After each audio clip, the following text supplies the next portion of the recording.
अंतिम श्वास व्रज में निकले, मुक्ति निश्चित है। मुक्ति मतलब निज वृंदावन, निकुंज वृंदावन की प्राप्ति निश्चित है। निज वृंदावन कैसा है, कई बार मैंने बताया है। प्रकट वृंदावन जो हम देखते हैं, और अप्रकट निज वृंदावन कैसा है। वहां पर श्री राधा वल्लभ लाल जी, राधारमण लाल जी, बिहारी जी, ये सब जितने ठाकुर हैं, ये स्थिर नहीं रहते, ये चलते फिरते रहते हैं, बोलते रहते हैं। और उस निज वृंदावन में सामान्य भीड़ नहीं है। उस निज वृंदावन में स्वामी श्री हरदास जी, भक्तिमती मीराबाई, करमेती बाई, जनाबाई, जितने संतों के भक्तों के हमने, ये सब हैं उस निज वृंदावन में। कहीं सूरदास जी बैठे हैं, कहीं कुम्मन दास बैठे हैं। ये सब व्रज को भजने वाले जाते कहाँ हैं, ये वैकुंठ नहीं जाते, श्री गोलोक धाम जाते हैं ऐसा कहते हैं, पर हमारे व्रज के कई साहित्यों के अनुसार ये निज वृंदावन में चले जाते हैं और वहां केवल प्रिया प्रियतम को लाड़ लड़ाते हैं। ऐसा वृंदावन।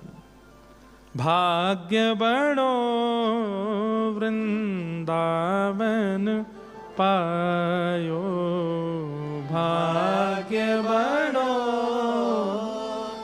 वृंदावन पायो, बहुतक दिन या रस बिन बीते, बहुतक दिन या रस बिन बीते, सखी समाज मिलायो, हाँ सखी समाज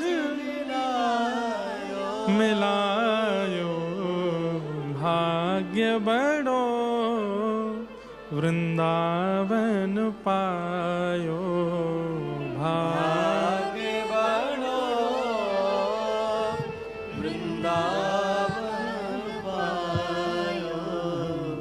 कौन सी जगह बताओ, ये अभी देख रहे थे आप, केसी घाट।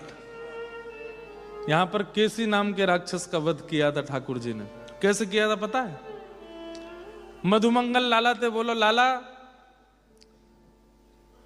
तू जब कोई गरीते निकरे तो सबरी गोपी तेरी बलैया क्यों ले में, सबरे संत तू को प्रणाम क्यों करें। ठाकुर जी बोले, मैं जय जय हूं, हमारे करें। वो लाला मुंह को तो ऐसा लगे तेरे वस्त्रन में और तेरे मोर मुकुट में कछु जादू है, तू एक दना मुंह को पहना दे इन्हें, मैं पहन के डोरूंगा तो सब मेरी बलैया लेंगे। ठाकुर जी बोले, दारी के भूल के वो मेरे कपड़ा ने मत पहन लियो कभी। ब्रजभाषा समझ रहे हैं ना। मधुमंगल बोलो, जो मना कर रहा है अब तो मैं जबरदस्ती पहनूंगा। और एक दना ठाकुर जी यमुना स्नान करने के लिए लंगोटी पहन के बाकी सब वस्त्र उतार करके जैसे ही कूदे, मधुमंगल ने वही समय जान करके ठाकुर जी सबरे वस्त्र पहन लिए, पीतांबरी पहनी, ऊपर कारी कमरी डारी, और महाराज ऐसे अपने कुंगराले केस बांध के ठाकुर जी की तरह मोती लगा के वहां मोर पिछ लगा लियो। ठाकुर जी तैरते तैरते बोले, बहुत पछतावेगा मत पहने। बोले, ना लाला, अब मैं हूं गोपीन के घर के आगे ते जाऊंगा, सबरी मेरी भलैया लेंगी। जैसे ही मधुमंगल गयो तो अब ठाकुर जी की पोशाक में मधुमंगल, गोपियां तो अपना मुंह ऐसे ढके और हंसे। साधु महात्मान के पास जावे तो वे सब डंडा लेके भगा में, जन कहां ते आगो बहलू पिया भगे आते। मधुमंगल बोलो, लाला पहन के निकले तो सब की पूजा करें, और मैं पहन के निकल रहा हूं तो सबरे मुंह को भगा रहे हैं। इतने में ही कंस ने एक राक्षस बुलाया जिसका नाम था केसी, और उस राक्षस से कहा कि तुम जाओ वृंदावन में मेरा शत्रु है उसका वध करो। तो केसी ने कहा, मैं तो जानता नहीं आपका शत्रु कैसा है। बोले, पीतांबरी पहनता है, मोर पिच पहन के घूमता है, हाथ में वंशी लग रही होगी, वही मेरा शत्रु है। अब मधुमंगल पहन के घूम रहा था पीतांबरी, मोर पिच लगाए, हाथ में वंशी ऐसे घुमाए कि कोई गोपी मुंह को देख ले। गोपी तो देखी नहीं, संत महात्मा ने देखो नहीं, आगे तक केसी राक्षस आए गए। और राक्षस विशाल विकराल रूप लेकर के जैसे ही भागो, मधुमंगल भागो, अरे लाला बचा, अरे कन्हैया बचा, अरे लाला बचा। ठाकुर जी बोले, अपने आप बच ले अब। अरे लाला तेरे हाथ जोड़ू पंप। बोले, पहने को मेरी लत्ता दोबारा। ब्रज भाषा में कपड़ों को लत्ता बोलते हैं। ना पहनूंगा लाला, तेरे हाथ जोड़ू, मुंह को बचा।